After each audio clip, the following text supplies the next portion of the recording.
So this is a tool called the Marc Pro that we love. It's great for recovery. Recovery happens through the lymphatic system. That's the goal here, as you get the muscles twitching, and it'll push some of the swelling that occurs post-exercise through the lymphatic system through muscle twitch.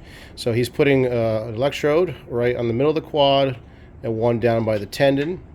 And he's going to put one in the middle of the calf and then one towards the Achilles. All right, and after that, there's two dials, one to control the top leads, one for the bottom. You turn that up to your comfort level, and you're really going for a twitch. You'll start to see his quad or calf start to twitch. In terms of placement, if you're just doing general recovery, I would probably do this setup. Unless you did a big hamstring day, then you could do the hamstring and calf.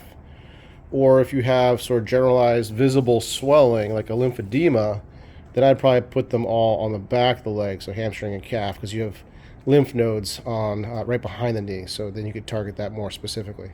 But for general recovery, quad and calf, you can see his foot twitching, his quads twitching. I would probably start off at least 10 minutes. So you could go kind of as long as you want, but I'd say 10 minutes would be a bare minimum, and you want to do this on both legs.